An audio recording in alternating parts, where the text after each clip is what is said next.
Sir has been an educationist for past 23 years and he served as a principal in several schools across India. And he's been a part of a teacher training for more than 12 years, not only for the CBSE, but also for Macmillan, Pearson, Orient Baxwan, and etc.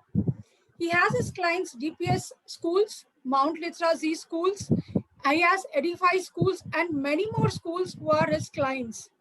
Sir is also an awardee of the Global Teachers Award in 2010, and Times of India conferred him as an Entrepreneurs Award in 2015. Welcome, Mukesh Shilat, sir. It is a privilege to have you on board with us. And our second resource person, Mrs. Jayashri. Ma'am is a principal and academic director, SNBP World School, Pune. She is also the zonal director of Pune. Ma'am has got umpteen list of awards. She shared a profile with me. If I start reading, the 5 minutes given to me is not sufficient. In a gist, Ma'am has been awarded Radha Krishna Award for a contribution in the field of education, Best Principals Award twice from Science Olympiad, Best Principals Award from the Unified Council. She was also felicitated as Mrs. Gyan Sudha Mishra, Supreme Court judge on the occasion of Women's Day at Bharatiya Vidyapeeth as a woman of substance from the city. So there are many more privileges and accolades for ma'am. Ma'am, thank you so much for joining us. It is indeed a pleasure to have you along with us as a resource person. So apart from the resource persons, I welcome all the members of Board of Directors, Zonal Directors of CEIR, premium members, principals, and teachers. So since I'm talking, I'm a part of a beautiful community as CEIR. Let me give you a gist of what exactly CEIR is. CEIR is called Center for Educational Initiatives and Research. It is a forum of experts and scholars who aim at nurturing the talent of educators to raise the education sector in India to global standards. CEIR has an efficient board of directors, zonal directors, and premium members all across India and the Middle East. There are quite many activities which CEIR has conducted, among which I'm going to just share a few of them.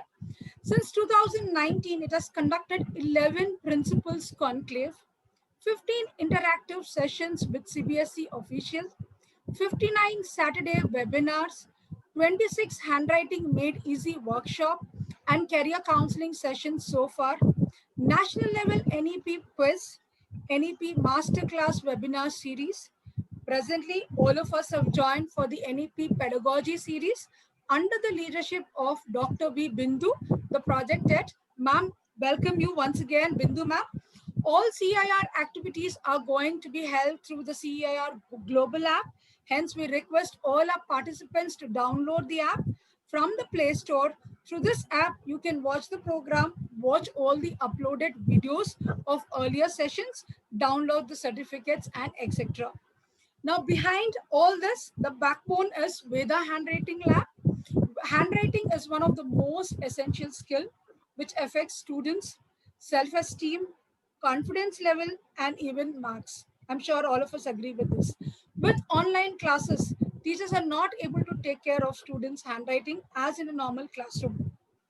CEIR Veda Handwriting Lab has come up with a practical solution, a well-crafted training kit with a personalized student application to help them acquire neat, legible handwriting. Schools are welcome to try it through our virtual Free Campus Connect program, which is going to be held on 26th of April. So all of you are most welcome to be part of the program. You can also visit the link which is shared on top on your screen for further details. All CIR activities, as I said, is being supported by Veda Handwriting Lab. These were the projects which we have already done, and there are few more upcoming projects. So due to enormous requests from schools, teachers, handwriting commencement date has been postponed to 3rd May. Hence, teachers can pay up to 2nd May with CIR flat discount of 50% in fee. After the course, teachers can become a professional handwriting trainer and a micro entrepreneur. Today's educators are tomorrow's micro entrepreneurs. That is the thought behind the Veda handwriting. So, CIR, the Mark of Excellence. Our next upcoming program is the Mark of Excellence Award 2021, which is initiated by CEIR to honor outstanding schools of India and abroad. For further details, please log on to www.cirglobal.com. Inform. So, thank you so much, each and everyone, for joining us. Without a further ado, I would like to welcome Jayashree ma'am to take over the stage and start the session. Welcome, ma'am, once again. Gautam, will you start presenting after this presentation is done? Yeah, you can share the screen now. Yeah, Gautam, you can share the screen. Thank you so much, Priya ma'am, for that elaborate description. Totally gratified and humbled by your introduction. My humble pranams to the wonderful educators of the world. You are all the architects of tomorrow's world, and NEP is going to facilitate us to become better architects. Old the generation. Having said that, it shall be totally my pleasure to present before you all the little that I know I have understood about NEP. Today's audience typically comprises of mentors of preparatory stage. If you ask me, the preparatory stage students are possibly one of the best set of students a teacher can have. Oh my God, you want to cuddle them, you want to hold them, you want to hear them, you want them to experiment. They are so much full of energy. And thanks to our association with this age group, 8 to 10 years, I'm sure no teacher ever grows old. And we are in such a wonderful journey. So this is a small song to present before you, which kind of depicts the journey that we have. हम जो चलने लगे हैं ये रास्ते, आहा मंजिल से बेहतर लगने लगे हैं ये रास्ते, हाँ मीलों चले जाना कहाँ ना हो पता, हम जो चलने लगे हैं ये रास्ते, So this is about the journey that we have all embarked upon. We are blessed to be teachers, and we are blessed to be associated with the manifestation of the divine, which is the child himself. It is the teacher in you is actually brought in by the child there. So salute to all the teachers. Now let us come back to the main agenda. What does the National Education Policy 2020 talk about? It envisions an India-centric education system that contributes directly to transforming our education system sustainably into an equitable and vibrant knowledge society by providing high quality education to all. Now, this is not new. The India that we know of is the India that I would want every child to know. When my child recites the pledge India is my country, all Indians my brothers and sisters, and I'm proud of its rich and varied heritage. Let us ascertain that our children really know about the rich and varied heritage of a country. And for that, I suppose we need to also know that it was India which was leading all countries when it came to knowledge. It was known as the Vishwa Guru. Universities like Nalanda, Takshila, Valambi, Kaushambi, to name the few, where the universities which people sought to get admission into, they traveled from far and wide to get enrolled into this university. This is the same country which gave birth to one of the greatest surgeons that you could have ever heard of, that is Sushruth. Sushruth actually is the father of medicine. Not many of you all must have heard of him, but he was the first person to actually perform the cesarean surgery. And having said that, it is a fact that today also in Australia, there is a huge statue dedicated to him.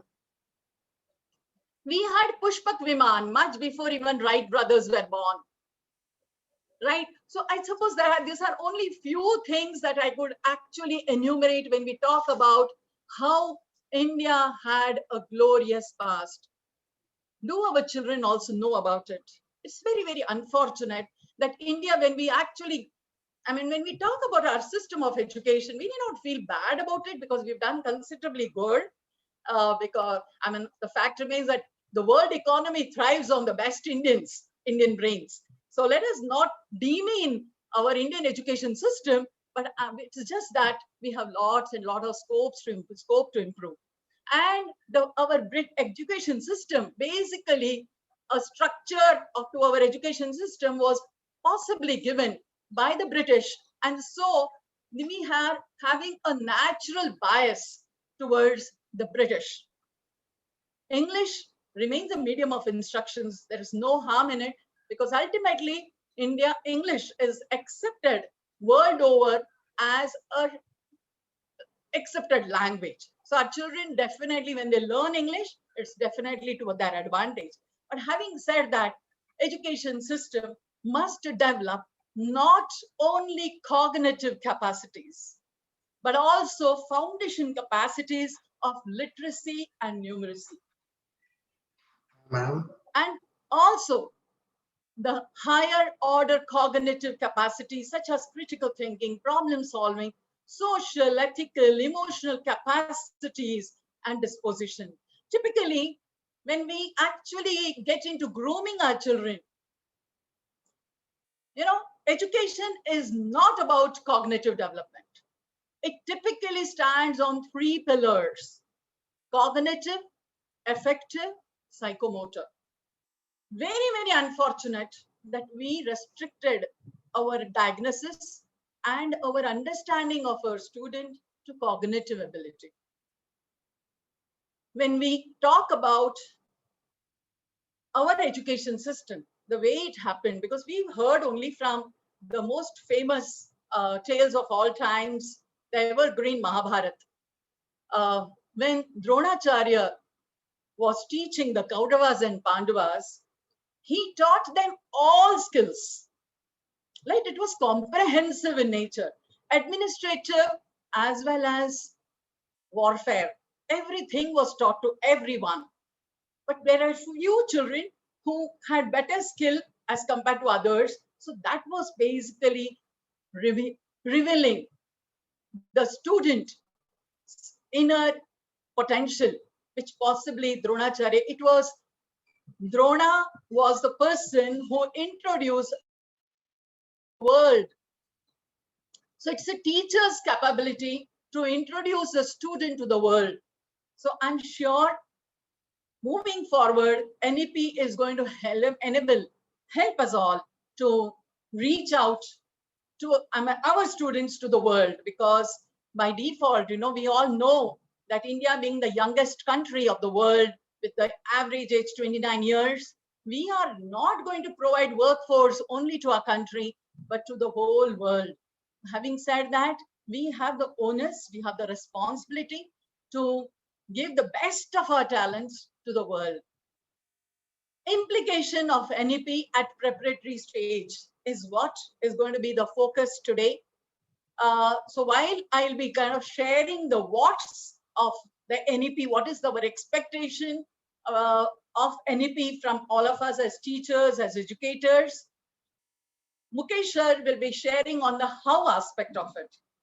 How we need to shift the approaches to curriculum pedagogy. How the curriculum pedagogy has to change because it has to undergo a major shift. We cannot continue to educate the children the way we got it. It will be a massive change in the dimension. Innovative teaching strategies will have to be developed. We will have to have innovators in the classrooms in form of teachers. They have to be facilitators.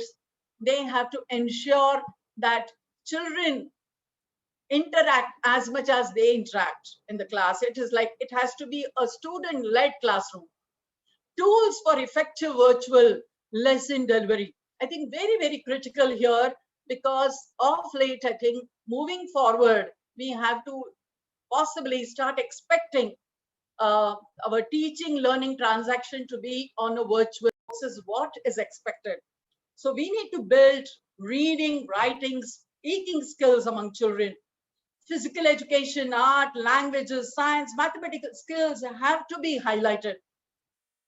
Incidentally, in this regard, it gives me pleasure to kind of share with you all that I myself developed textbooks for grade 1 and 2, which has an integrated approach. We called it the Ananda series, and it has been published by GMAPS. So it has everything like English, ABS, maths, computers, art. We also included life skills in that. So basically ensuring that every subject is given equal importance. And I mean, generally we have till grade 1 and 2, we have mother teacher concept where every teacher has an expertise to teach every subject. I suppose even in 3rd, 4th, 5th, it would make a lot of sense. Though, of course, CBSE, and it is expected that every teacher can handle, but it generally doesn't happen. But I will implore all the principals present here to check the possibility of also having 3rd, 4th, 5th standard teachers handle major subjects. Because you know what, till grade 5, if you ask me, you don't teach, I mean, subject, you teach a child. When we talk about moving from grade 1 to 10 and 11th and 12th and maybe the senior college, the transition happens and the learning happens, which is so different. But one thing is for certain, the transition is from teaching a child to teaching a subject. In higher classes, you teach a subject. In lower classes, you teach a child. So I suppose till grade 5, in the preparatory stage, I'm sure it is a child that you are teaching. So teachers need to remember this and ensure that we give a wholesome education to our children. Typically, NEP talks about reducing the curriculum not because it is enough for children to learn less, it is about developing quality learning. When we talk about Bloom's taxonomy, okay, there are different levels of learning. There is one which talks about remembering. The next is understanding. The third is applying, and so on, it moves forward. So having said that, I suppose we should have more and more of application-based learning. And in that, if we were to reduce the syllabus, it is okay. Okay, I mean, it's not important to have all the information that is there in the textbook to be transferred to the child. What is more important is the child's skill and ability to understand and apply should be developed here. Moreover, I mean, I have always seen that, and I'm sure quite a few would have seen that too, that I wouldn't know what is the reason, but I have always tried to wonder as to what is the reason, and I'm sure NEP is going to kind of come up with a strategy through which we are able to overcome this particular shortcoming. Whenever, I'm sure mentors here, the principals here would have observed it too. So when children, especially fifth, sixth, fourth, fifth, sixth children come to us for admission, and parents have got transferred from different part of the country and shifted to Pune, and we have a written test. Okay, we do check on the competence of the children. So when the competence of the children is checked, the child seems to be pretty competent, and then we have a principal's interaction. The principal is asking a child, are you happy about shifting from Mathura to Pune? I tell you, my heart bleeds at the response of the child. The child does not answer me. The child first looks at the father. What is the answer I am expected to give? Father doesn't answer. Looks at the mother. Mother doesn't answer. Looks at the ceiling as if answer is going to drop from the ceiling. You feel bad for the child, because somewhere it is the conditioning that has led to this, because parents have conditioned no parents, it's not only about parents, it is about us as teachers, as educators. For this question, this is answer. For this question, this is answer. We condition our children so much so that children have stopped thinking for themselves. They don't even know that they can actually speak for themselves. They can say, yes, I shifted from Mathura to Pune, but I'm not liking it. I wish my father had not got this transfer. Fine, it is inevitable. I will try to accept, but I'm not liking it. Where did we go wrong in our education system is my question. Can we think on those lines? Can our children be, encouraged for being creative? Leonardo da Vinci, it seems said that it took for me all these years to become a good artist, but it is going to take a lifetime to draw as a child, because a child is possibly the best artist and can possibly be so good at creativity. Somewhere we are marring, we are killing that creativity in our children. So NEP talks about promoting it, getting children create more, integrate more, learn more, explore more, enjoy the whole process of learning along with the teachers. So integration, innovation, learning strategies have to be developed. Experiential learning. Again, I quote from Mahabharata. When you remember the story, I'm sure, of how Arjuna was asked to point at a bird and hit the bird in the eye, and how everyone, like either all the Pandavas were asked to take turns and hit the bird on the tree.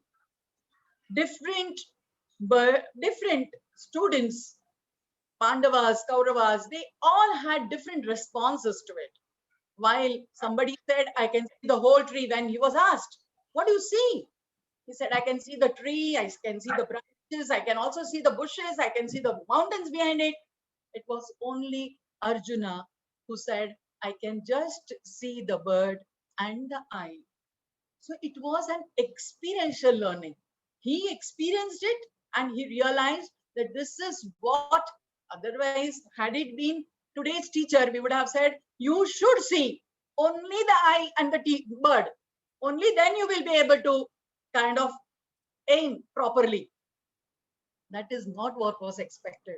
So I suppose we come from such a glorious country which has taught us subtle lessons. So let us make the most of all the small teachings that we have had from Panchatantra, from Ramayana, from Mahabharata, from Jataka tales, and make the most of this wisdom to reach out to our children.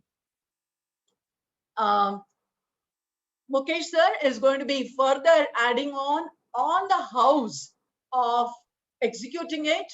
So before we end, again, a small song from me, because ultimately it is all about saying, yes, we have this much, we have this much, we don't have this much. So this is a song for that. थोड़ा है, थोड़े की जरूरत है, थोड़ा है, थोड़े की जरूरत है, जिंदगी हरदम यहाँ खूबसूरत है, थोड़ा है, थोड़े की जरूरत है. Thank you so much. Signing off as an art integrated project. Thank you. Thank you, Jayashree. That was wonderful. In fact, your part of the session I could very easily term as edutainment. It was beautiful. You integrated music very well with this entire session of yours. Well, while Jayashree was talking, two things came up to my mind. One is, the entire world teaches children to give the right answers, but never asks children to find out and question whether these questions are right. So, the world is full of right answers to a lot of wrong questions. I hope with the NEP happening the way it has been visualized, if there is no, shadow between the precept and the practice, then I think our children will start asking right questions, and that is what is required in education. The other thought that came to my mind when she was talking about quality and quantity, I was reminded of my morning breakfast.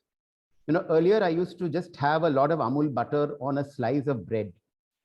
But the taste of Amul butter would not be, I'm a little greedy, I love butter. So what I did was I was to heat the slice of bread a little. And therefore, when the same amount of butter was applied, it sort of sunk into the pores of the bread. And then I actually got the taste of the butter.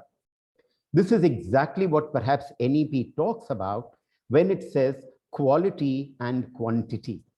The quality of butter, the taste came in when it was a little heated.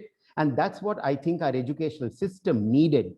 And NEP is going to act as that catalyst or that heat which will bring in quality education into our schools and, of course, into our higher institutes of learning. India-centric is the first sort of expression in the vision of NEP. And I think that is what is required. It is the need of the hour. Jayashree beautifully talked about the different universities of how India has been a Vishwa Guru. And therefore, let's, hopefully integrate a lot of our own Indian knowledge, our own Indian systems, our own Indian pedagogy into our curriculum now. Gautam, can we move to the other slide? No, the next one. Where we talk about the, So Jayashree dwelt on these things. These are perhaps what is going to be looked at the preparatory stage. There's going to be a reduction in curriculum. I already spoke about quality versus quantity. There's going to be an emphasis more on skill development and concept clarity rather than on the content. The textbooks of NCERT are underway, and I'm told from very, very close resources whom I know in the NCERT that the textbooks are going to be less on content, but more on concept clarity, more on interactive pedagogies, more on 21st century learning skills. And therefore today, when I dwell on what of the preparatory stage and how of the preparatory stage, my focus will be on skill development, the 21st century skills that we are going to be requiring, creativity through integration and innovation, and the different learning strategies that we will be talking about. But before we move to the how of it, let us meet my favorite character, Mr. Bean. You will see two expressions of Mr. Bean, and I want you to go to the Padlet, the link will be pasted by Gautam in a minute in the chat box. Please go to the Padlet and tell us what is the expression in the first picture and what is the expression in the second picture that Mr. Bean is giving us.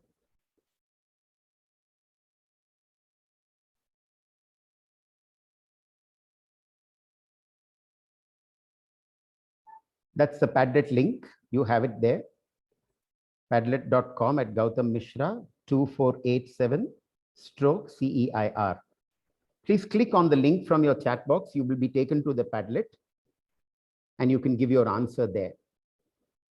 Meanwhile, Gautam, can we go back to Mr. Bean's slide so that they look at it again? We can look at the Padlet a little later. Thank you.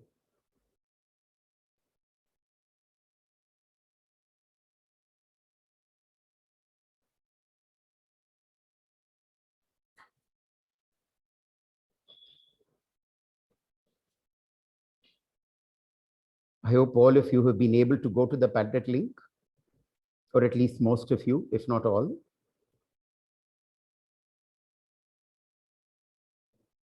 Yeah, Gautam, let's look at the Padlet now.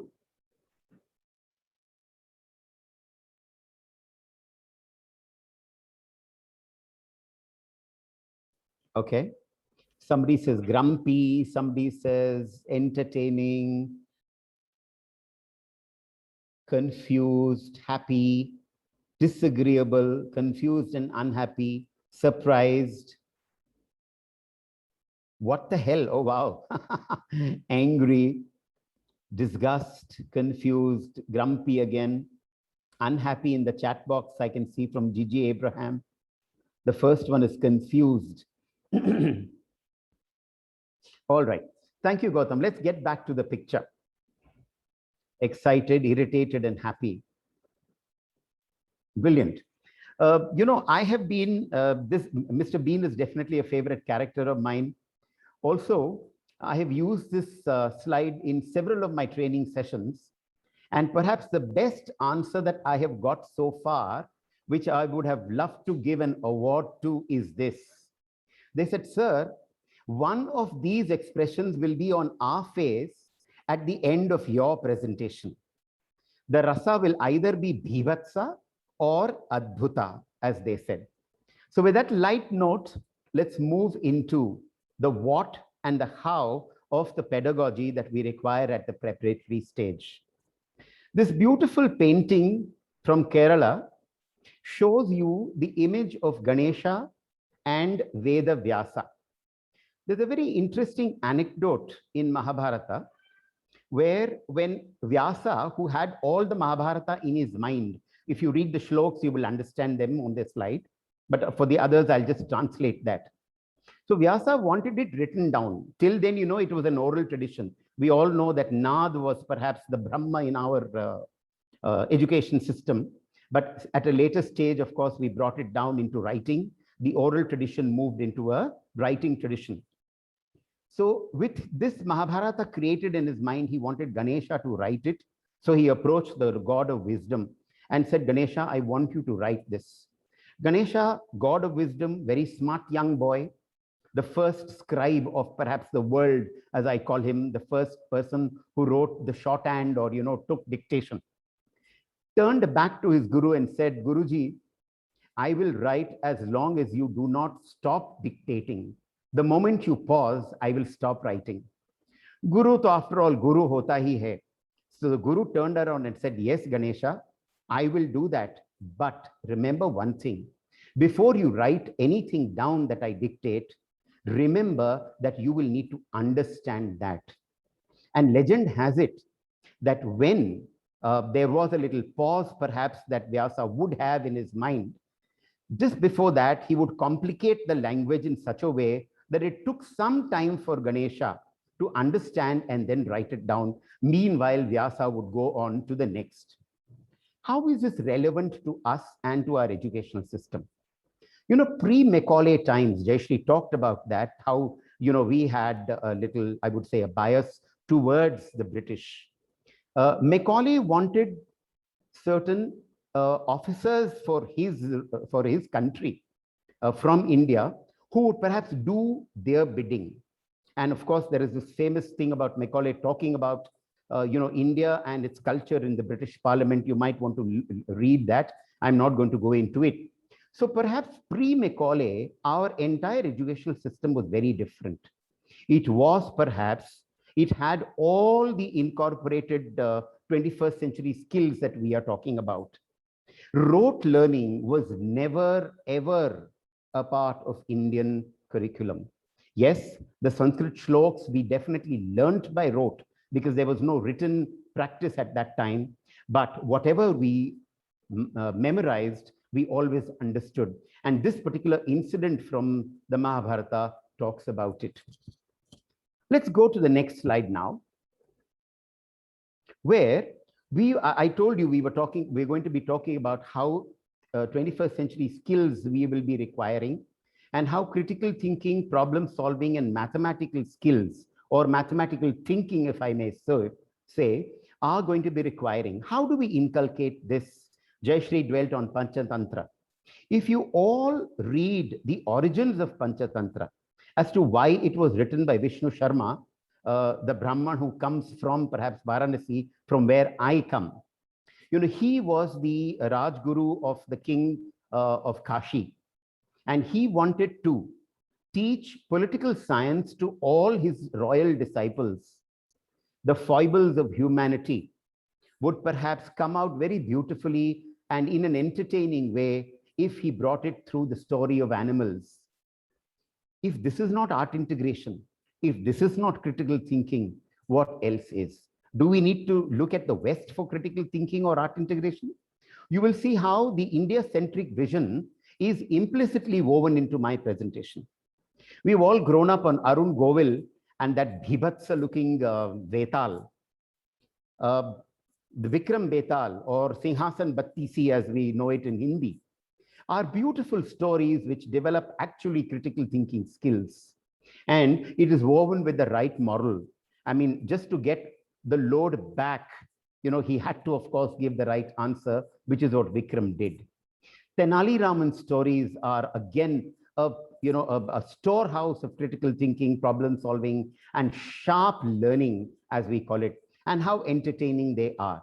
So if you look at art integration that we are talking about now, perhaps it has been handed to us down by all these, brilliant teachers of our ancient times. The Panchatantra pedagogy, as I would call it, deals with a lot of critical thinking. In fact, this entire story of the crow and the palmyra tree, or the palmyra fruit falling, which is known now in logic in Sanskrit as Kakatali Nyaya. Nyaya in Sanskrit is logic. Kakatali is the sitting of the crow on the palmyra fruit, or the tala. Now, whether the fruit fell because it was ripe already, or the sitting of the crow on the branch, perhaps triggered the fruit to fall. So this is a part of it. And if you look at Panchatantra critically, you will see so many different forms of logic in it. Akbar Birbal stories, Jataka tales, as Jayashree mentioned, all these deal with these beautiful critical thinking, problem solving, and life skills, all woven into one. You don't need to look at different things.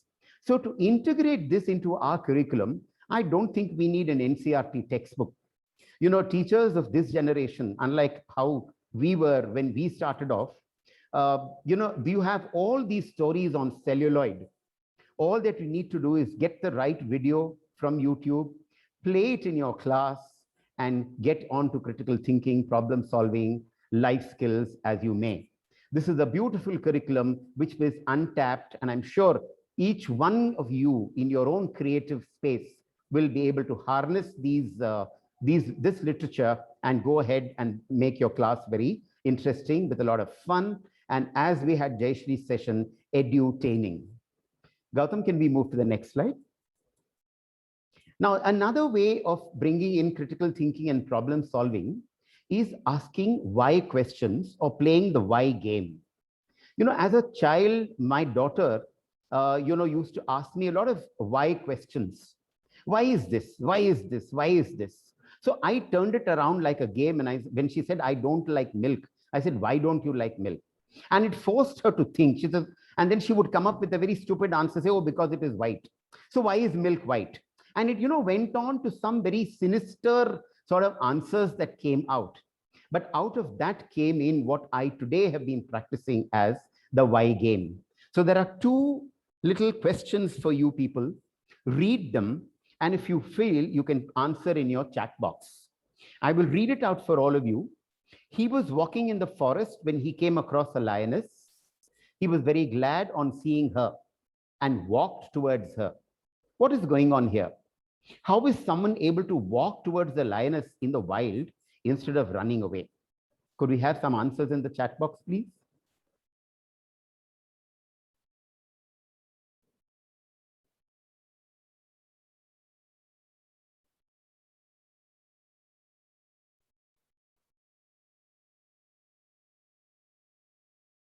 Okay, he was a lion. That's a brilliant one. Good enough.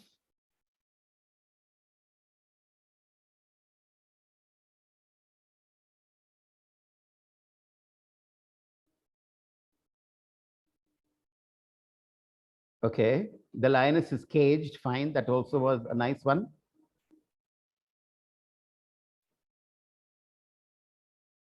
Good answers, I thought. Very interesting answers.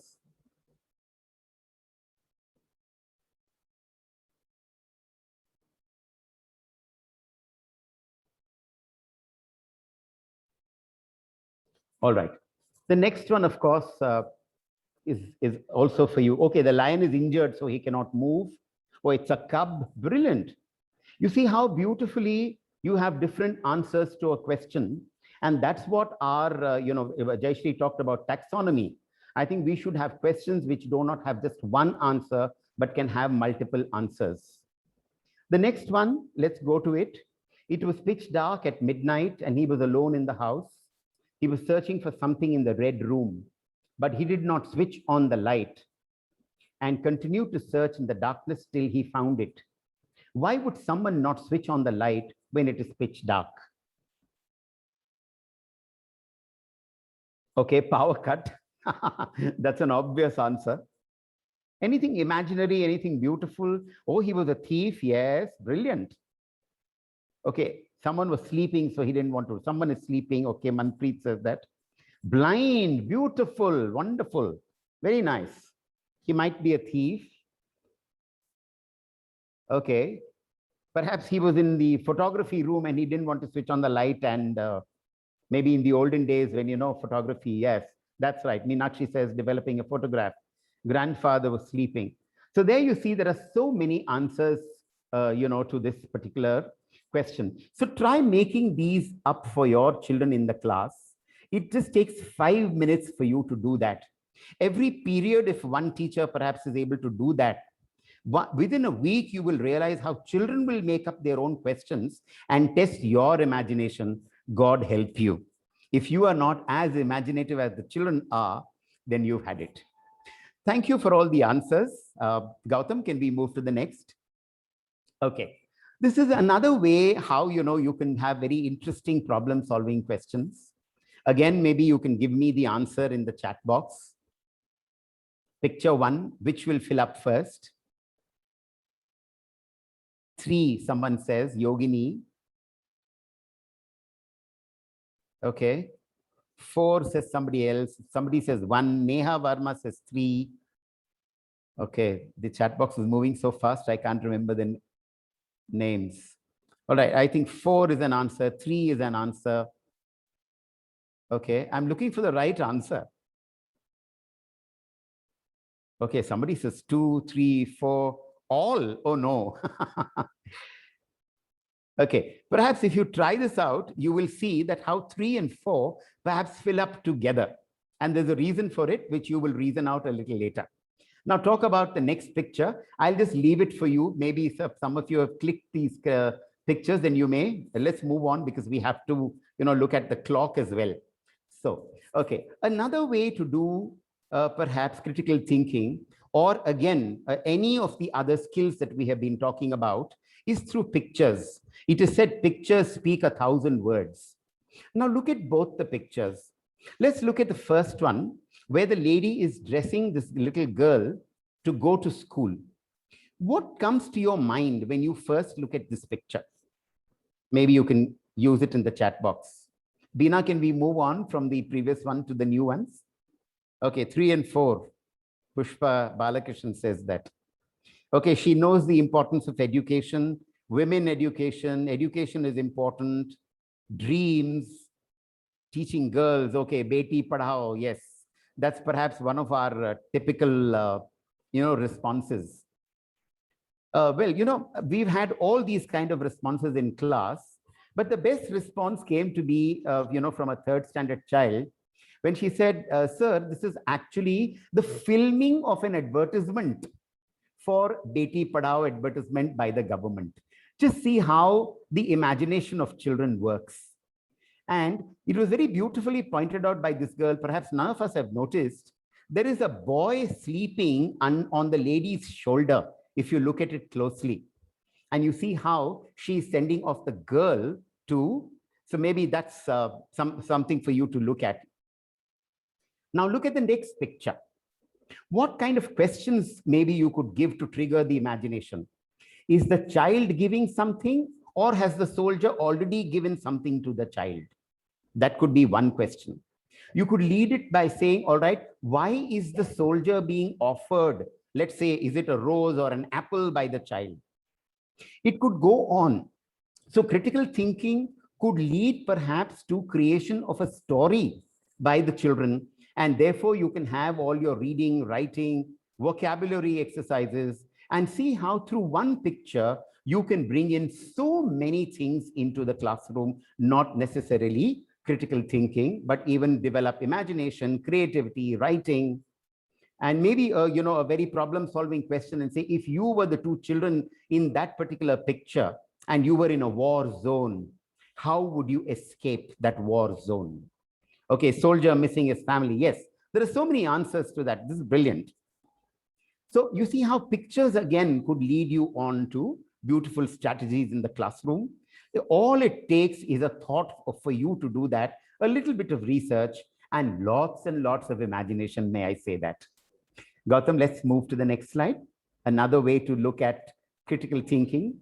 Okay, we were talking about in our session objectives, how we will also be going to focusing on tools. So we already showed you how one tool called the Padlet, the other one is Mentimeter. Before we go to the Mentimeter, Gautam, let me just read the story for these people, because sometimes the screen may not be visible for people on the mobile. A Japanese ship sailing in the Pacific Ocean was stuck in a major storm. During the storm, the captain of the ship was murdered. The master of arms questions 4 suspects. The cook said he was busy holding the wine barrels in place. The ship's engineer was fixing the signal. The housekeeper was fixing the flag that had turned upside down. And the captain's wife had retreated below to the deck because the storm made her seasick. Now, who do you think, ladies and gentlemen, is the murderer?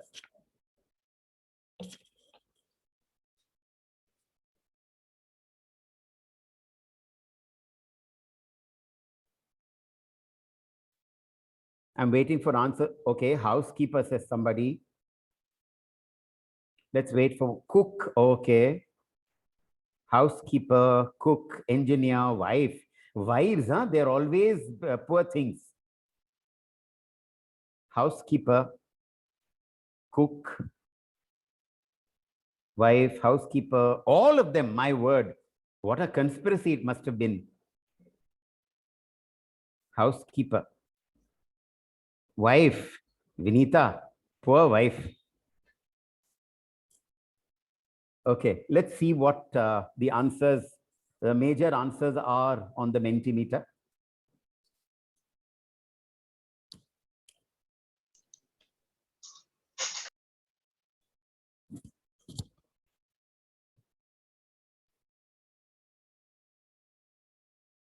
Housekeeper.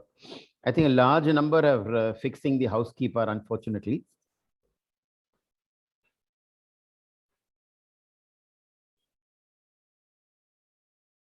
Okay. Housekeeper, Kamla. cook. Okay, let's get back to the slide. Perhaps the right answer is the housekeeper.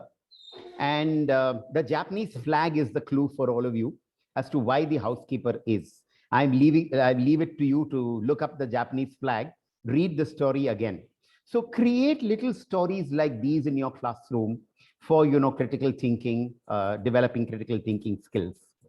The other favorite of children is the emotions that we have today known as emoticons. So we have devised a very interesting game using their own, methodology. They love to have these emoticons. So we've developed a game called Emoji Kahoji to bring in not only critical thinking, but also to build vocabulary. Nainika, let's move from the story now. Let's concentrate on that. So the first picture for you is on your screen. Let's see if you can decipher the word that we have.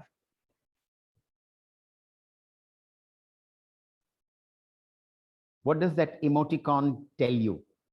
Oh, brilliant, Sheetal. You're the first one to give me hockey. Okay, great. Dolly Chauhan. So now you've got the hang of it. Brilliant.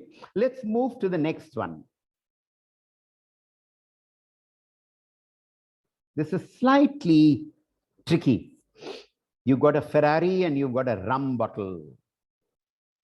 Row, row, row, and a bottle of rum. Carom, all right. Carom, all right. Okay, carom. Any other answers? Any chemistry teachers in this? Ferrum, beautiful. That was the answer I was looking at. Ferrari and rum, brilliant. Gautam, then the third one, please.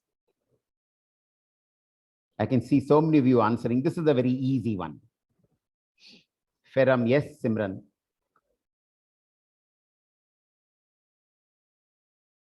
Velocity, says Deepika, brilliant. Okay, well done. London, maybe, okay, brilliant. Welcome, how come? Velocity, okay. Yep. I thought I liked the well done also, maybe done from London and well velocity. Okay, brilliant. I'm still getting a lot of velocity answers. All right, so that, now let the final one. This is a slightly tricky one, perhaps like a hot one. Can you think of what this is all about?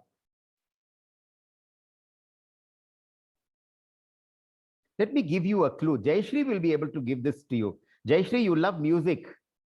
This has got something to do with music.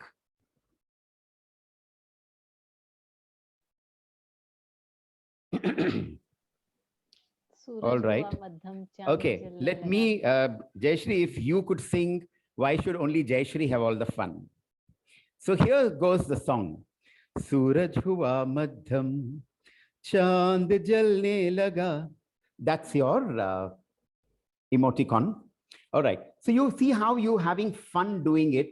Imagine how children would have fun if you could create this. Now, this is a picture that, perturbed me for a long time. I kept staring at it and I said, where in the hell is the other part of the entire deer or the animal that we see here? I'm going to leave you to wonder. This is your home assignment, my dear friends. After all, I'm a teacher, so I can't help but give you a home assignment. Gautam, let's move to the next slide. Okay. We talked about Mahabharata so much. Now we talk about experiential learning. Experiential learning doesn't come to us again from the West, but it has all been a part of India-centric education. On the shlok, in the shlok on the screen, you will see how Bhishma and Arjuna, when they have a conversation, Arjuna asks Bhishma, when will my learning end? And Bhishma says that learning never ends. And it happens in 4 ways. And all your BA textbooks talk to you about how children learn. All your educational scientists, be they Piaget or Vygotsky, or all of them talking about how children learn, here you are. Children learn through 4 quarters. Yes, 25% is coming from the Acharya. 25% comes from Swamedha, or their own innate talent. 25% comes through peer learning, and the final 25% comes through experiential learning. So see how experiential learning was a part of our India-centric education that we had. And that's the reason why I think the first expression in the vision is India-centric education. While I'm not telling you how India-centric education should be done, I'm giving it to you through these implicit anecdotes. So we move now to the next slide. How the importance of experiential education again is there in as part of our scriptures. This beautiful Madhubani painting depicts the Vishwarupam. No, I'm not talking about the Vishwarupam of Kamala Hassan. I'm talking about Vishwarupam of Krishna. In the Mahabharata, when the Gita begins, for almost 10 chapters, Arjuna goes on questioning Krishna in spite of the fact that he and Krishna are inseparable. Some people even call them as Nara and Narayana. So when they have been so inseparable, in spite of all the confidence that Arjuna had in Krishna, he went on arguing, he went on questioning. And when in the 11th chapter, in the first 2 verses or 3 verses, he again asked these questions, Krishna decided to give him experience of what he is all about. And therefore, he had this Vishwarupam, which was shown to Arjuna. Therefore, friends, the importance of experiential education cannot be undermined. Now, if you look at Google Auntie or Google Uncle, as you may call it, you will have a plethora of experiential learning activities. But for me, in these pandemic times, one beautiful experiential activity that has worked so well is depicted in the next slide, where we are showing you a gratitude wall. Now, this was done generally in school when, as part of our, gratitude there. We have this system of expressing gratitude by children to all, to everybody, maybe to nature, to their grandparents, to anybody. Now, only when they experience that will they be able to give it. So initially, children would just start writing, but later on, they went on to it, talked to their parents, and then they even connected it to say that let's have a gratitude wall at home as well, where they brought it up and said the parents were asked to write or the grandparents were asked to write, and gratitude and expressing gratitude was ingrained into their DNA. In times when socio-emotional wellness during this pandemic time is so paramount, I think you can use the gratitude wall as part of your regular online classrooms and use it through what the Google tool calls, it's an online tool called the word wall. We can talk about it later on if we require any help on that. So let's move to the next slide. All right, now we move to art integration. While I was doing it all in terms of in the previous slides also, now I'm specifically focusing on art integration. In fact, art integration calls for almost a 2-hour exclusive session on that. And we hope, CEIR will plan one and most of you will join in.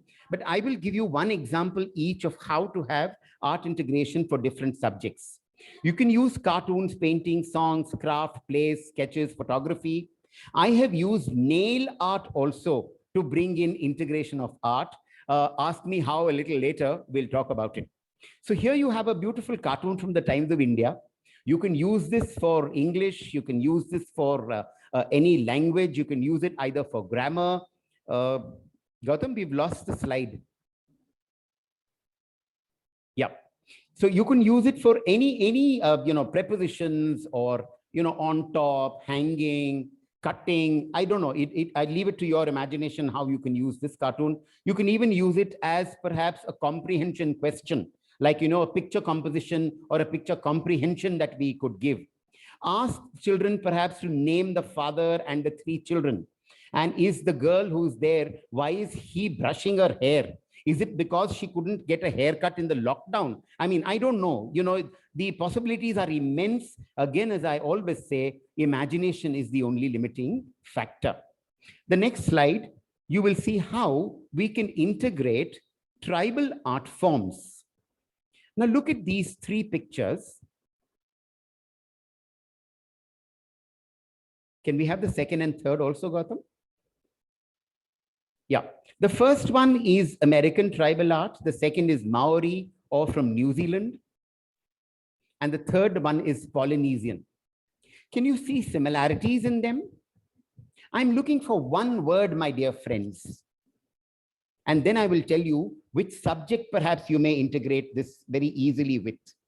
I'm sure you can do it for language, you can do it with art. Okay, shapes, geometry, triangle, math, pattern. That is the word I'm looking for. What is math all about if not patterns? Now, let's look at the next slide also.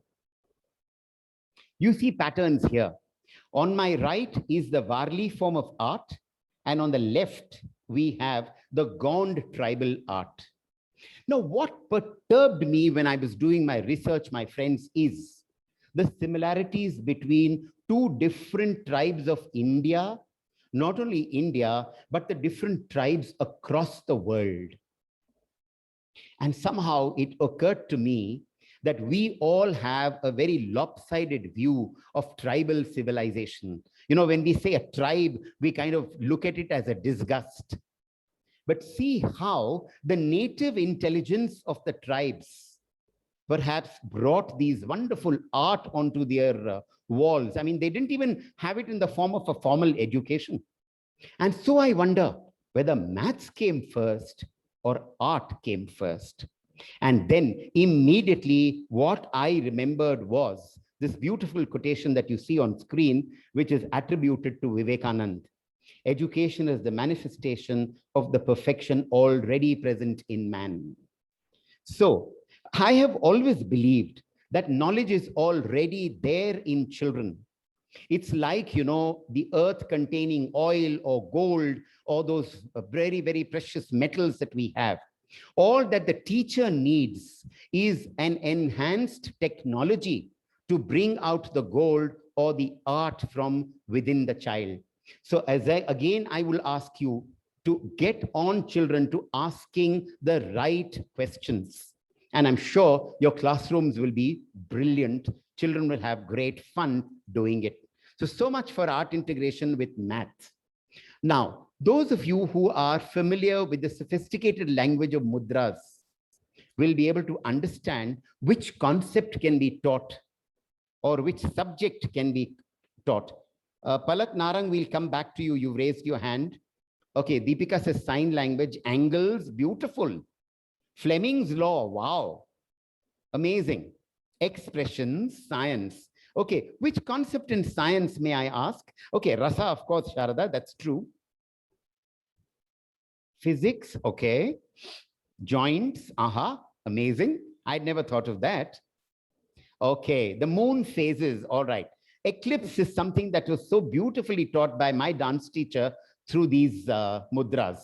In the center, you have the Kataka Mudra, which is the earth. On the right, you have the Ala Padma, and on the left, the Chandrakala, which is the moon. So children not only learn the mudras, they develop an appreciation for art. They develop, see, we don't want to make them Bharatnatyam dancers, but at least, you know, when they are in a concert or when somebody is talking about it, they should not laugh at it. That is exactly what we need to do. You know, my music teacher always used to tell me, ki tansen banne ke pehle kansen bano. So if you're able to appreciate art, that's something that what NEP is also talking about. And that is exactly what we need to do through integration. We don't want to teach them the arts per se, but using arts as learning tools, I think. Yes, graphs also. Very nice. Amazing group I have, Shrisam. Thank you for bringing me to do this particular session. I'm really enjoying myself. And I know I'm going to exceed a little time that you've given me. Let's move to the next, Gautam. All right. Again here, some of the beautiful tribal paintings that we have in our country. The first one on top is Pattachitra. The one on the right is Kalamkari. The one in the center is Madhubani. and on the left is Tanjore, a Tanjore art. See how beautifully the story of Dashavatar is actually depicted in so beautiful forms.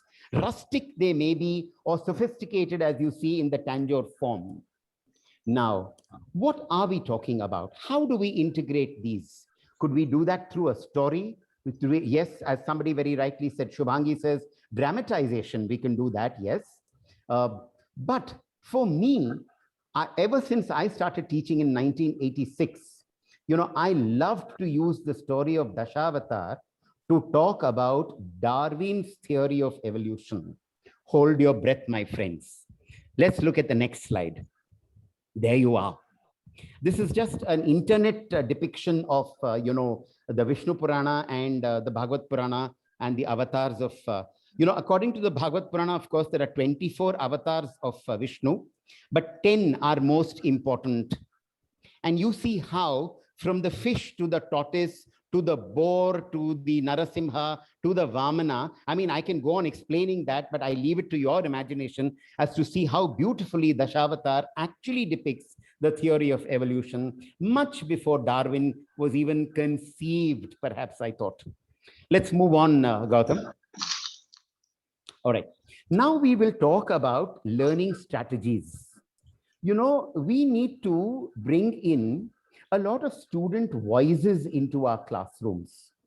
For a long time, teachers have all the time, been talking as though they are the ones who know everything. We somehow, as young teachers, were brought up under this, fact that, oh, teachers are like potters and children are like the clay.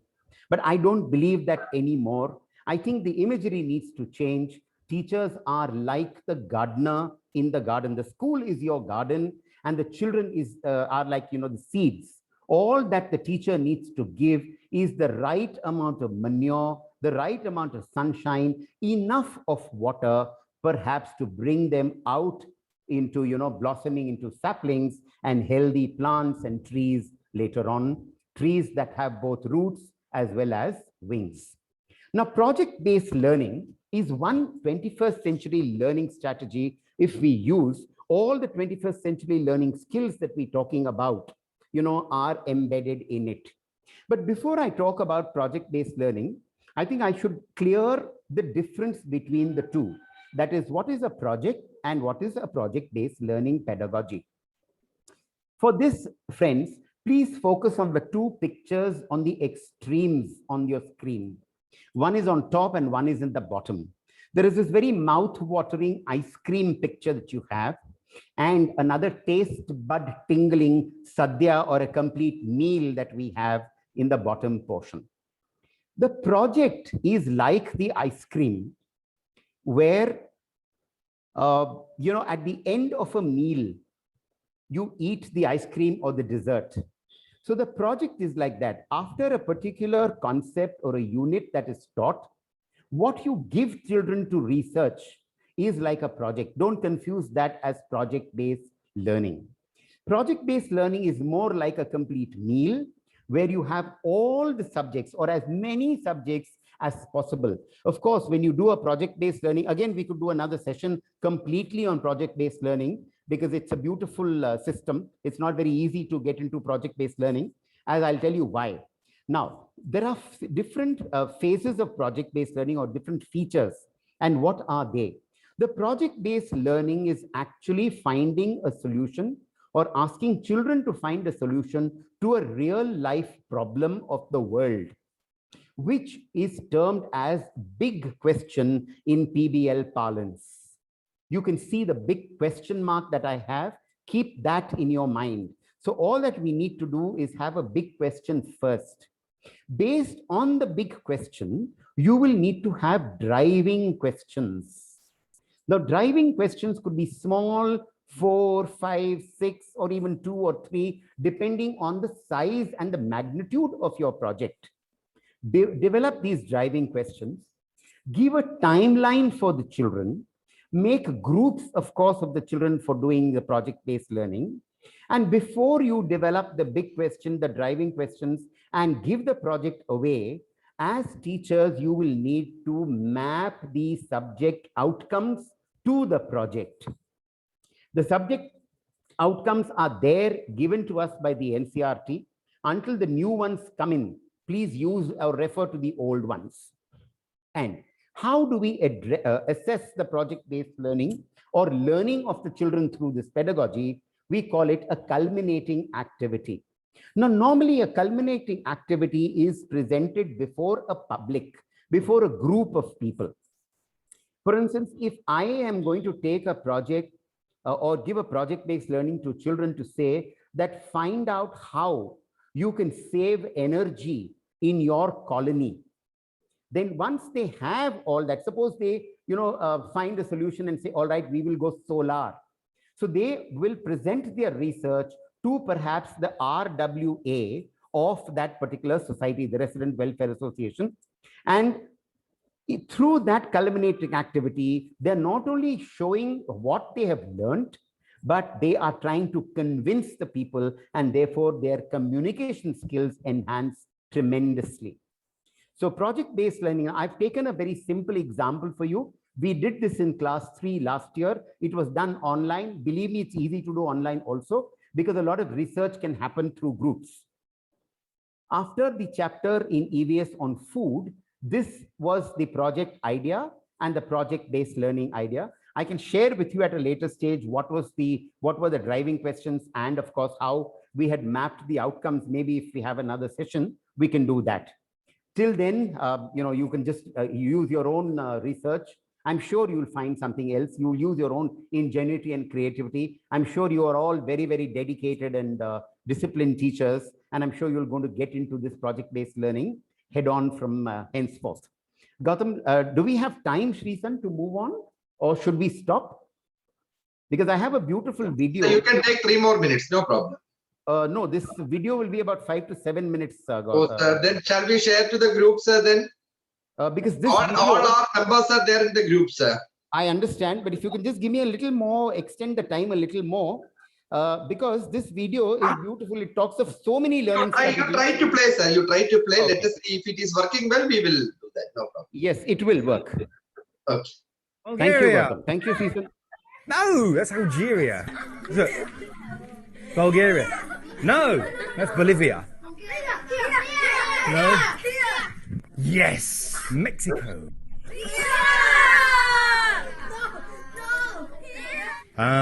Greenland. Which is bigger, Greenland or Australia? Look at the map. So these are the sizes of these countries on the map. This is Australia, maybe this way around, it's hard to see. And this is Greenland, hard to know the orientation. But you can see Greenland is significantly larger on the map we're looking at, on the map they know and they trust. Which one's bigger, Greenland or Australia? Greenland. Is it 2 times bigger, 3 times bigger? About 2 times. Okay, who can catch? Edwin. Very good. Curtis. Which is bigger, Greenland or Australia? Let me have a look. Greenland, very good. Excellent. In reality, however, when you look at the globe, this is the accurate navigation device, of course. You look at Australia here, and you look at Greenland here, and you consider the relative size, then you can see very clearly that Australia is the size of my thumb, and that Greenland isn't even the size of my little finger. So you know that Australia is bigger than Greenland. Actually, something like 4 times bigger. Well, that's interesting, isn't it? So you've got on this thing, Australia's bigger, and on this thing, Greenland's bigger. Anyone know why? The map may be wrong. Ah. No. So you think, so one of them, well, they can't be both correct. Because the Earth is round, but the map is flat. Very good, excellent. This orange, what shape is it? Circle.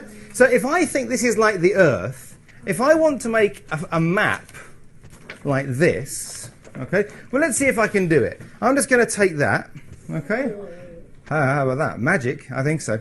Now, what is this? Is this flat? Well, no. Okay, so how can I make it flat? What can I do? Bah, very good. So That's very good. What happens? Is that a nice map? No. Why is it different? Which is better? Which is more accurate? And it's a difficult question for them to answer initially, because some of them think the map is more accurate. They see it every day.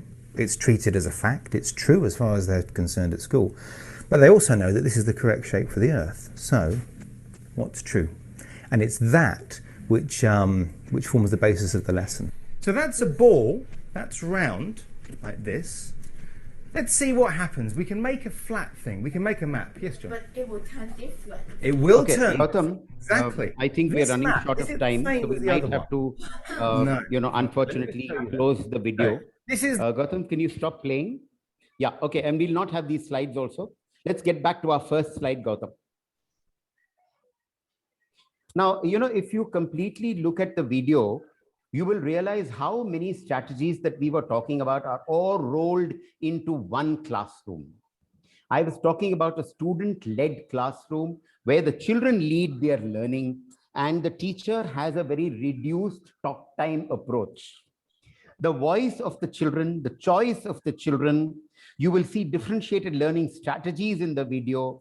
You must have already seen to one part of it, the experiential learning and critical thinking. And finally, what I loved about the video is the 5E approach, or the scientific approach that Piaget and Vygotsky talked about in years ago. So there is so much, friends, to inculcate into our preparatory stage. But I'm sorry, time is running out. And thank you very much for having a very, very patient year. Thank you.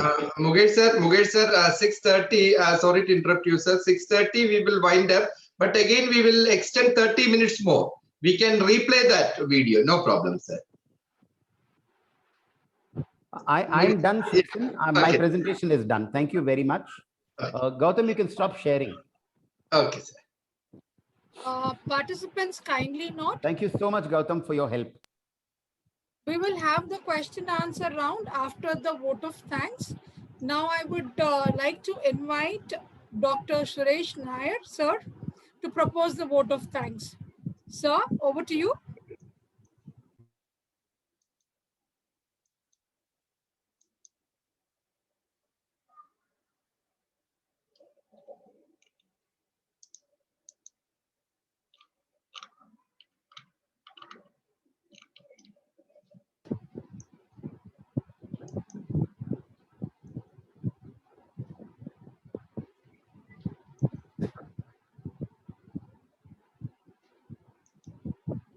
Suresh sir.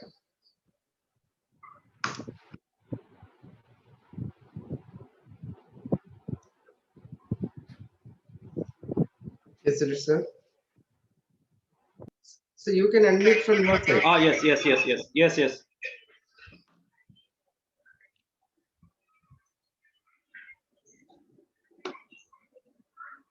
sir. Proceed, sir. Proceed. Yeah. One second. Good evening. Good evening, all of you.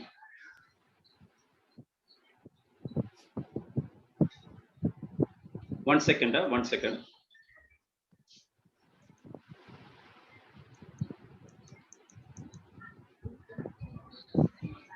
Good evening, everyone.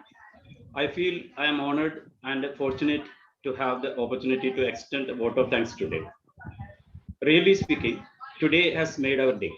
It's a great day to gain knowledge regarding the NEP, that too in the preparatory stage. Isn't it, friends?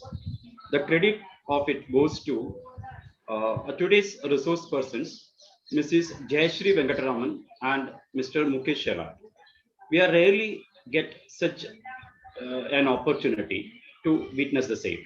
It was a pleasure to receive their words of wisdom, which undoubtedly lift the mist of our vision and give a crystal clear solution on the subject matter.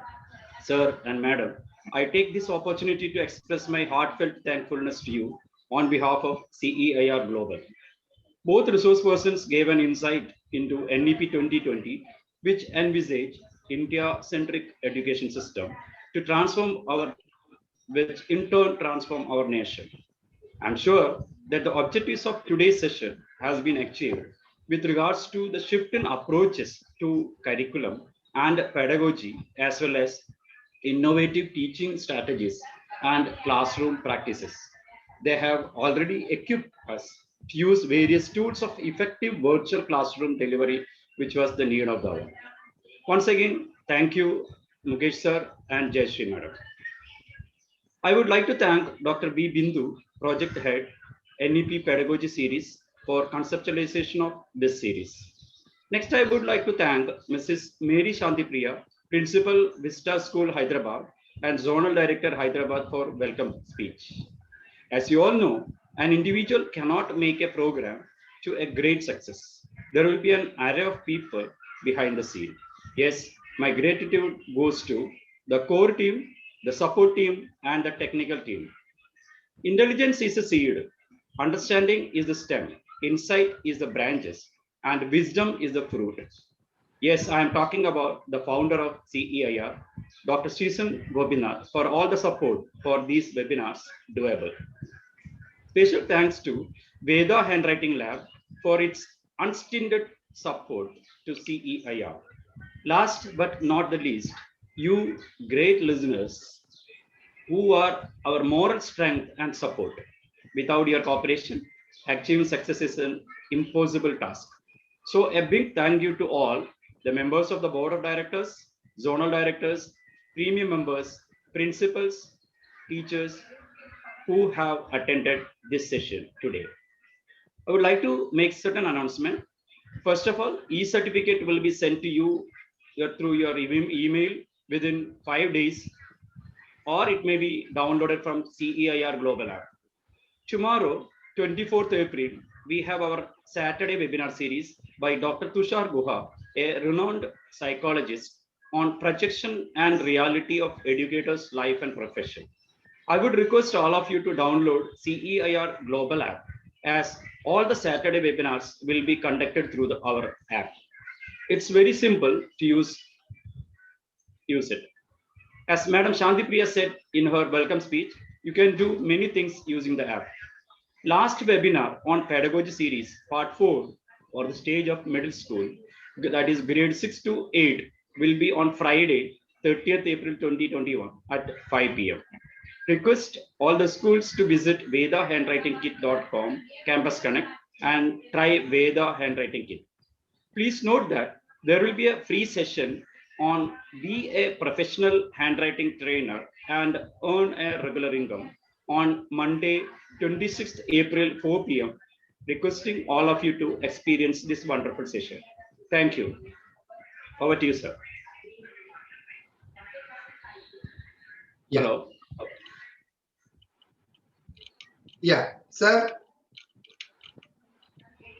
So we will go for the question answer session now. Yes, sir. Yes, I'm all ready. Okay, sir. Okay.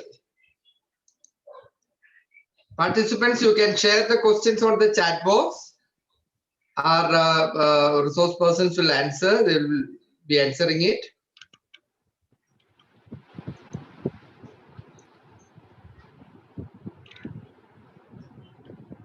Or please raise your hand. We will unmute you individually.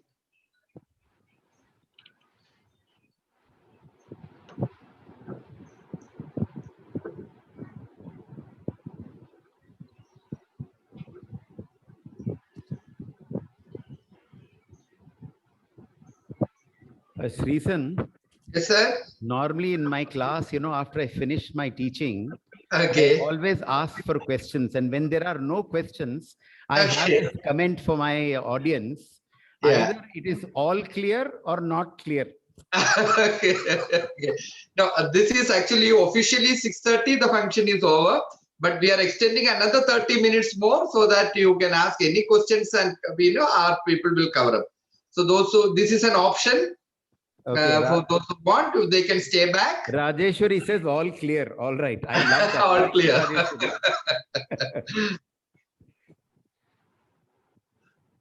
The chat box also, you can share the questions or just raise your hand. We will unmute you. It's Anybody clear, can ask sir, question. Archana. Archana Gorpa, Kochi. ma'am, please unmute Archana, ma'am.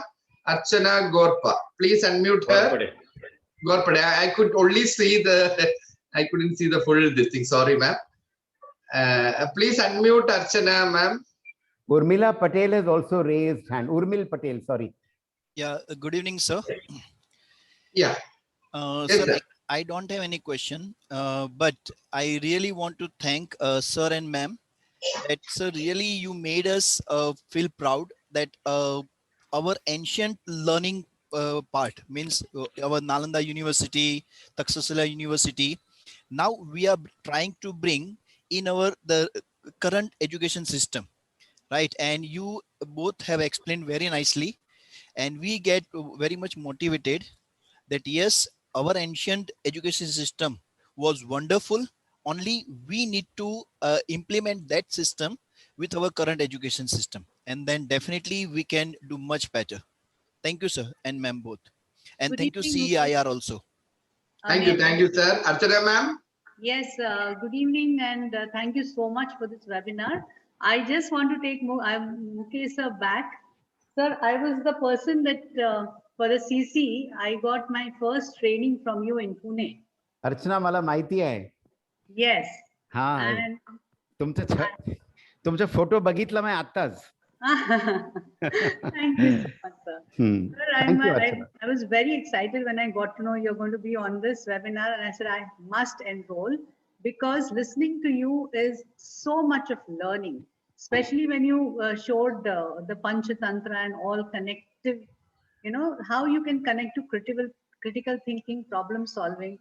I mean, my God, that was such an eye opener for me. And I'm so excited that this can literally be brought down into the classrooms right now on the online teaching as well. That's right. Thank you so much, sir. And thanks to Jayashree ma'am also. That was Thank you, also Archana. Thank you. and definitely will be connected with you. Thank you so much. Thank you so much. Yeah. Shrisan, there are two others who raised their Yeah, hands. sir. You will read it or you want me to read it for you? One No, is you- Sarika Kumar. Sarika Kumar. Somebody can read it, I can answer them. Meena Koshi, Ah. sir, it's evident that online session will continue. Children are already frustrated. How can we motivate them? This is a question from the chat box. All right. You see, we have to anticipate this fact that the children are not going to be allowed to go out at all. And remember, children, as Jayashree very rightly said, are bundles of energy. Now, how do you do that? One is, of course, as teachers, because, you know, children listen to teachers more than perhaps their parents. So as teachers, as class teachers, as subject teachers, every morning before you begin your period, for 5 minutes, let's have a short meditation. Bring in the pranayam activity to begin with. That will calm their emotions and their nerves. And if possible, during your online sessions, either once in a week, maybe on a Saturday, let's do something to cheer them up, either through a circle time or through an emotional well-being session. We call that emotional well-being. Now, for that, I would refer all the teachers to a very beautiful formal syllabus that is available from classes 1 to class 8, developed by Dalai Lama and certified by Emory University. It is called C-Learning, Socio-Emotional Ethical Learning. If you Google C-Learning, you will get to it. It is a very, very free program. It's a 12-hour program for the teachers. You have to do it on your own, just at your own pace. The first module, you can do it maybe one day, or you can do it all the 12 modules on a one particular Sunday if you were. And then you are qualified, you get a certificate, and you also get this formal syllabus which talks about compassion, not for the world, but for the self. You see, if you begin with yourself, and if you have compassion for yourself, then maybe, you will be able to replicate it, or empathy, and give it to the others. So look at C-Learning, all of you, Emory University. You get a beautiful certificate also for that, which, you can add to your seal. So maybe that's the way. Yes, Vijayam ma'am, C-Learning is the one. Mukesh sir, there is one question from Mr. Vaishad M. Sir, I have heard that our education system is just making workers for the company. Real education is not done. Is it true? Is it true? Yes, I agree with you. Not only that, I think our education system so far has been half-baked. 72% of the people in the industry they say 72%, 33% of our children who pass out from universities are unemployable. So what are we doing actually? We are not even preparing good workers. So the education system really needs an overhaul. And if you read between the lines of NEP, you will see there is so much that we can do. And the best way to do it, my dear friend, is to connect. Because this is a world, you see, from constructivism, education has moved to connectivism. So we need to connect with each other, look at connections, make connections over the world. And today in the online sessions, it is so easy to do that. So that is the only way to bring about, the change that we require. And believe me, it's not very difficult to do that. As I've told you, how simply little techniques I have given you to change the entire fun learning and develop of skills and understanding of concepts. So it's possible, yes. While I agree with you that that is the state of affairs today. So there's another question from Anita. Yes. How can we give group work to students in online platform? Amazing. As group work would require more screen time for students. Amazing question. Yes. Yes, screen time is an issue with a lot of parents today, but group work can be not just, give group work for research maybe, or look at online also. You can do a lot of reading as well. So give group work in your classrooms. I was talking about a student-led classroom. And unfortunately, after the video, we had this entire program. As an English teacher, how do I conduct my classes? We have what we call a student-led classroom. So there is an entire plan that we have for the entire chapter. So let's say there is a story that has to be done in literature. I divide my 40 students into, let's say, 4 groups or 10 groups, depending on the need of the particular chapter. So there are 6 or 7 groups that are group heads that are assigned. Children, all who are brilliant at art or drawing or imaginative, are given the chance to make a visual representation of the story. Children who are brilliant at words are given the chance to find out or underline the difficult words of the chapter, find their meanings. Children who are brilliant at reading or good at reading skills become the passage reader. Children who have critical thinking are becoming the discussion directors. And when actually the lesson begins, what I do is I only introduce the chapter, and then depending on the group that we have, invite the children to make the presentation. As an English teacher or as language teachers, you will know the first thing to language learning is to identify the difficult words so that the children understand them. So I call in the word wizard group. They make their presentation online. They present the words, they present the meaning. They use the word in 4 or 5 sentences, even before they give the meaning, so that the others can deduce the meaning from those situations. And this is how the entire class goes. My work is so limited, and the children just take on. So you have the student leading the classroom, you have the student voice being heard, and the teacher's talk time completely reduced. So yes, it is possible to do collaborative work, not necessarily with screen time, but off screen also. Another question. I think Jayashree ma'am want to say something. Mary ma'am, 1 second. Jayashree ma'am want to add something, I believe. Yeah. Jayashree ma'am, please. Yeah, proceed there. Proceed. Yes, there's some problem there. Yeah, I totally agree to what Mukesh sir has added. Yes, thank you. Yeah. One question is from Vaishali Tunkare. Sir, how we will be able to infuse Indian education means we as teachers first need to study that, shlokas and everything. Not necessary. You don't need to learn the shlokas. You don't need to learn Sanskrit. And if you wish to and are interested, there are beautiful online free sessions. There is a channel called Sanskrit channel. Please subscribe to it and you will learn Sanskrit so beautifully. It's a very interactive method of learning Sanskrit. However, believe me, you don't need to have a knowledge of Sanskrit today. The YouTube is full of ideas. In fact, there is a very beautiful TED talk at Houston or somewhere in America by an Indian gentleman who talks about how the moon has 27 wives. We, the video was part of our session, but then, we don't have too much time and therefore we did not focus it. We all know that the moon has 27 wives. There is a beautiful story in our Indian scripture. And it is also said that the moon was partial to Rohini, which was his most favorite wife.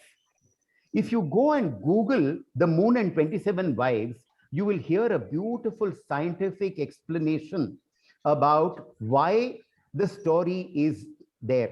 Now, this is again what I'm trying to tell you. See how beautifully art was integrated into our learning system. So whoever wants to understand the Indian education system, Google Baba is a brilliant resource. Yes, not everything that is there on Google is perhaps authentic. So as teachers, you need to use your own wisdom and sift the grain from the chaff. Ma'am, a question to you, ma'am. I think sir has been answering all the questions. Jayashree, ma'am, there's a question from Rinsi. She's asking that how to make the classes interesting with the new virtual teaching aid, especially for languages, and that too when you have to teach poems.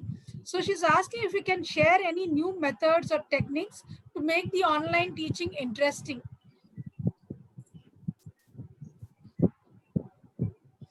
Ma'am, you have to unmute yourself. Yeah. So adding what to what Mukesh sir had to say, see, we have different kinds of students with different skill sets.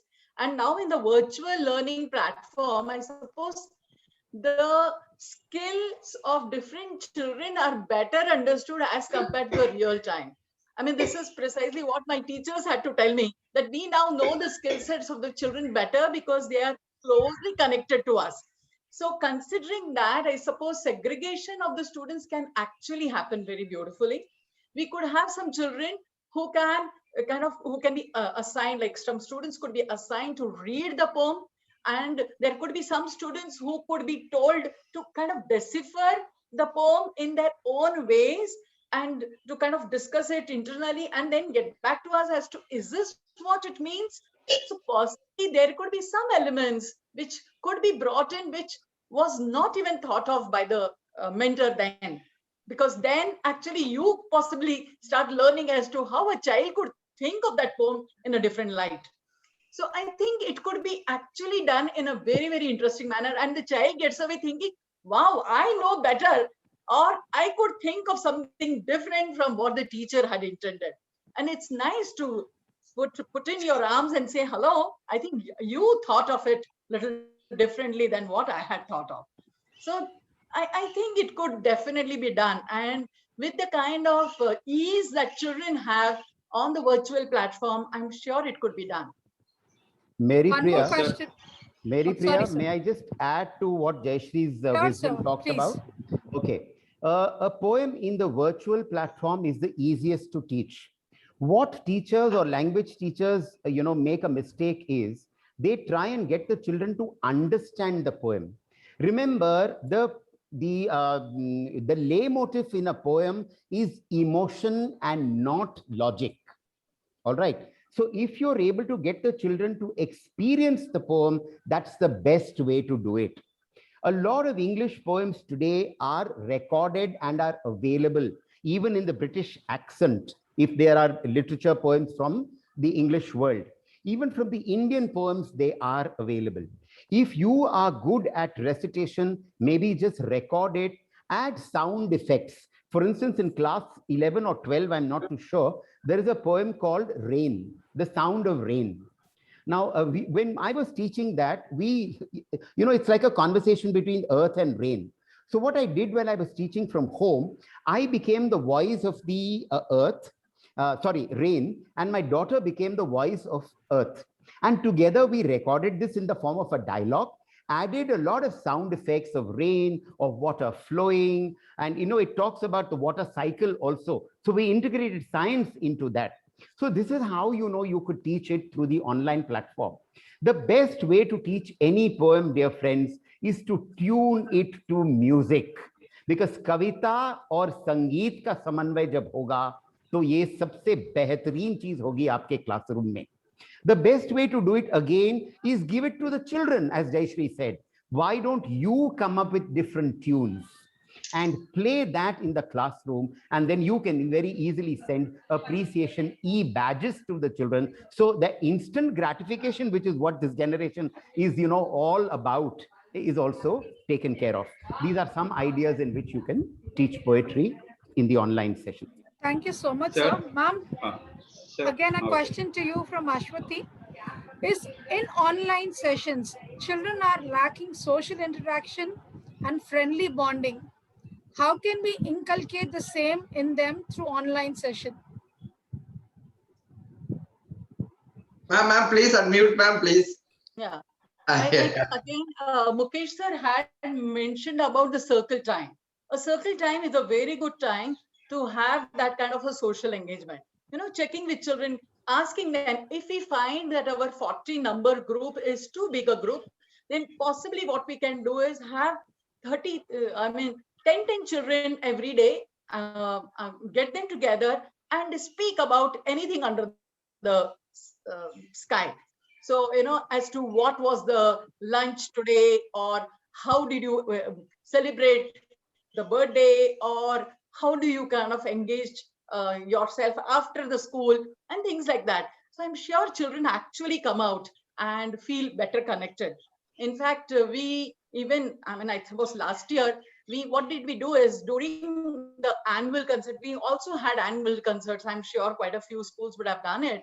We had grandparents do the lamp lighting in their homes. So, like we typically start our event with the lamp lighting. So the lamp lighting here was done by the grandparents in their homes. So getting them connected in that fashion also made a lot of fun. And then we could actually have them speak about whom do they feel grateful to on different dates. So, we had that gratitude week. So we had children come up with a lot of ideas to share. We had some children thanking their neurologist and their watchman, and they came up with such brilliant ideas. So social engagement is also possible, and I suppose Mukesh sir also wants to add on. Yeah, I'm sorry, I can't help but add to whatever you've said, Jayashree. Wonderful ideas. The best way to bring about social interaction on an online platform is to, get children to play a game amongst themselves where, for instance, let's say I have Suresh ji, Archana here, I can see Srisan.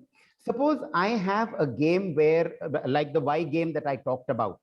So if on the screen I have the why question, I will say, Suresh, can you read this question? And then Suresh, pass on the ball or the virtual mic to whoever you feel you want to. So from there, once I do 3 or 4 sessions, I get to know the closest friends that Suresh has. So in the next or the 4th or the 5th class, when I do that, I will tell Suresh, no, don't pass it on to Srisan, please pass it on to Archana. This is the way you can bring in a little bit of bonding. These are very subtle ways to do it, but they go a long way in inculcating the bonding between the children. Okay, sir, the next, sorry, sir, carry on, sir.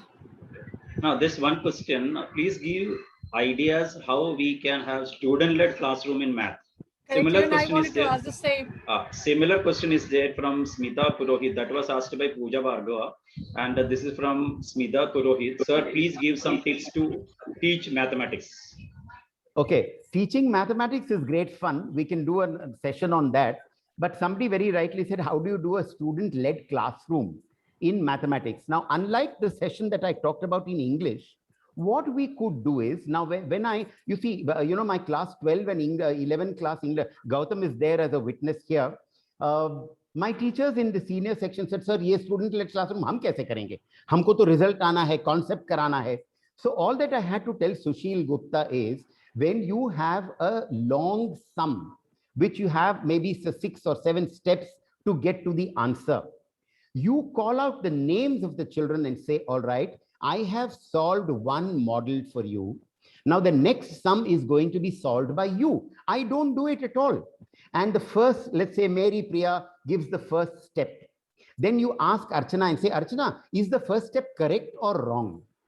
And Archana might say it is correct, but then you can pretend and say, no, I think it is wrong. Can Srisan find out the mistake there? So in this form, you're getting the children to be online. Their cameras are on, they're engaged. Otherwise, most of our senior children log in and go to sleep.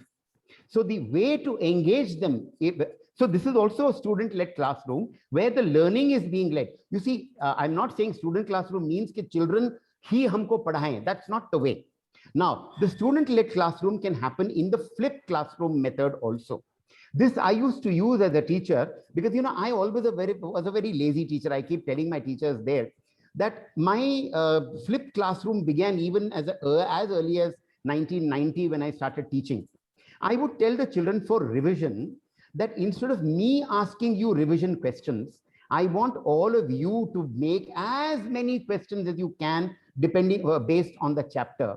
And you're going to test my intelligence or my knowledge in the class. And I would become the student. I would sit on the desk. Each one who had a question would go to the board. They would ask the question. And of course, teachers generally know all the answers, but then teachers, remember, are also role players or actors. And I would pretend in the midst of the session and say, oh no, I've forgotten this answer to the question. Jayashree, can you tell me? And there you see, you can assess whether Jayashree has learned it or not. And believe me, as teachers, when we make a question paper, remember, even though we have been teaching the goddamn chapter for the 10 donkeys years, when you make the question paper, you read the chapter again. And God forbid, if you have not made the answer key then and there, when your principal says make the answer key, you will have to go to the chapter again, even though the question paper has been made by you. So if children have to make the question paper, how many times do you think they would have read the lesson? Look at it the other way. Tell them, "Padh ke aana, main sawal puchunga."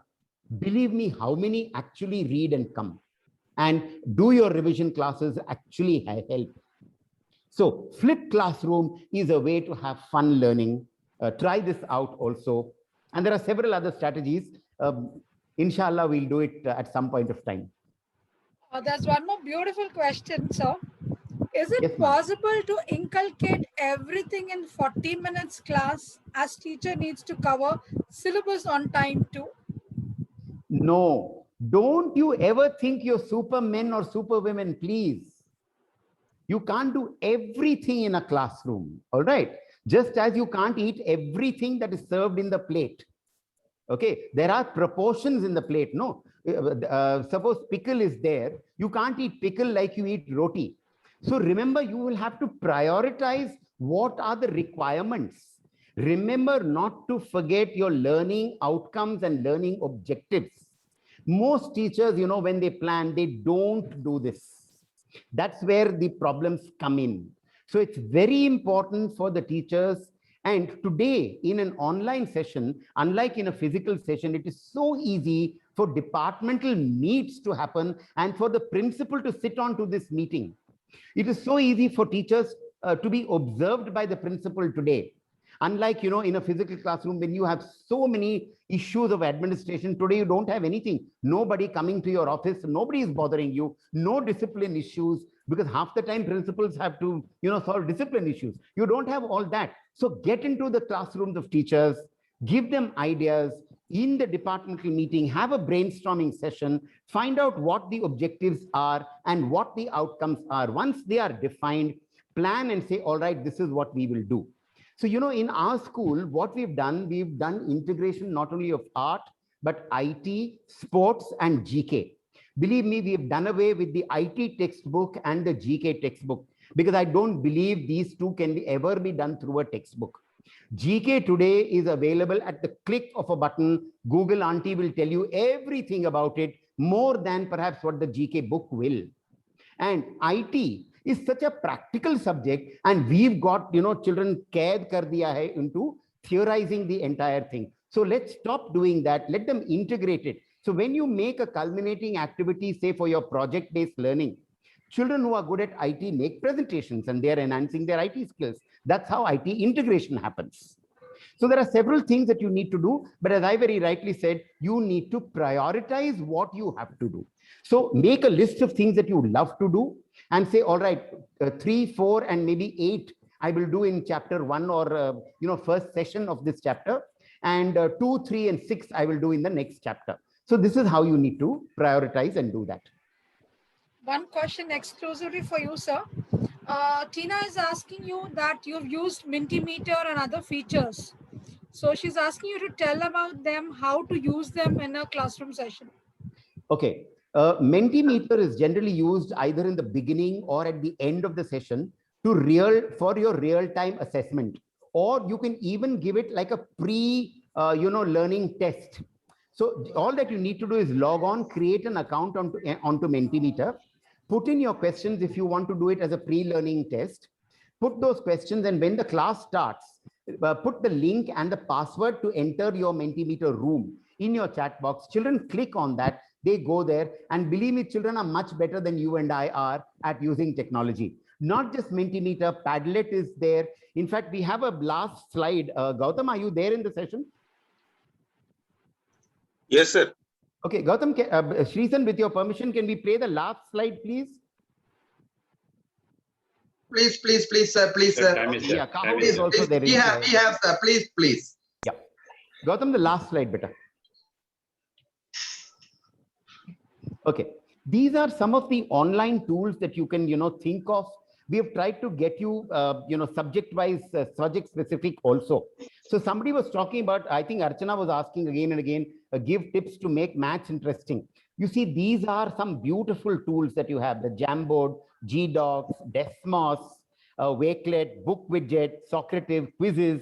GeoGebra is something that we have used so often. Gautam, would you like to talk about one of these tools since you're a maths teacher? Thank you very much, sir. GeoGebra and Desmos are somehow similar to each other, but GeoGebra gives you space of all the visualization which is basically not possible in physical classroom, but in online mode, or even teaching mathematics using technology, we can have any visualization or graphical representation, or also GeoGebra has classroom resource that we can use later on. Similarly, other tools are also there for mathematics teaching, and list is already there. Many more tools are also available. Gautam, tell me if all these tools are free or paid. That also is very important for us. If you allow, sir, I will share a PDF wherein I have made around I have listed around 50-55 tools. Please go Some ahead. of them are free, some of them are paid, and also that list includes the information about those tools.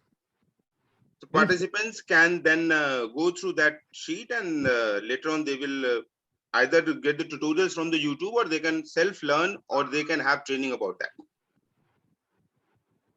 Sure. We could send the PDF, to all the participants, Suresh sir, at a later stage. In the group also you can Yes, share sir. it, sir. Yes, Group sir, we will also, share all it the in the group. participants are there in the group. We can Sure. share it in the group also. All right. All right. Thank Yes, sir. you. Yes, sir. Thank you. One more question, sir. Yes, Mary. Sarika is a computer teacher.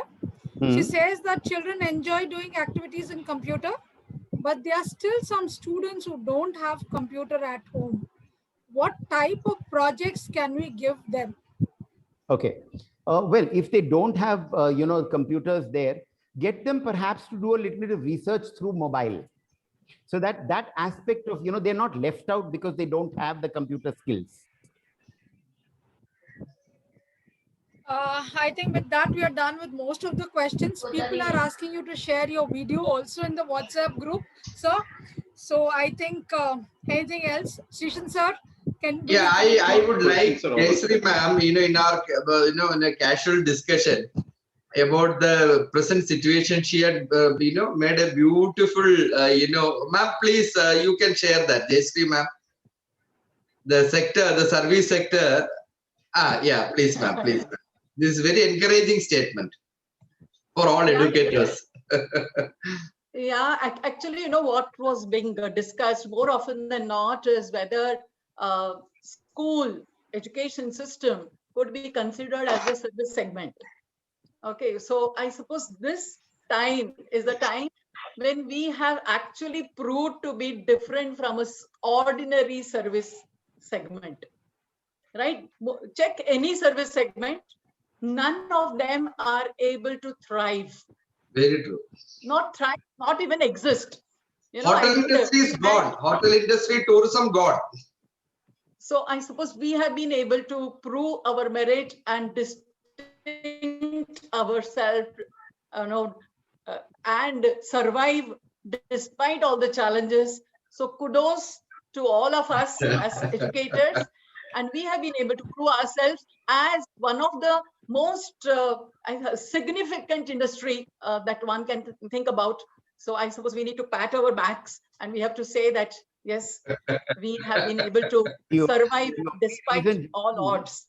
So yeah, thank you so much. The only reason I can think of why the service industry or we as the service industry have survived, because for us, it is service before self. And that's the only reason why we have survived. Correct, correct. Very well said, sir. I would really bang on to it. Very well said. Yeah, great. Great, sir. Vijay ma'am. Any other questions? The other questions, sir, no. you want to come in? Questions, Vijay ma'am, please come in. To say something. We will. Sir, Suresh sir, question is there? Question, no question from. It is. The extended time is almost over. So, Sreesan, now I can confidently say all clear. All clear. Yes, definitely. Great. Kudos to both Sir, of it you. was an excellent session, Mukesh.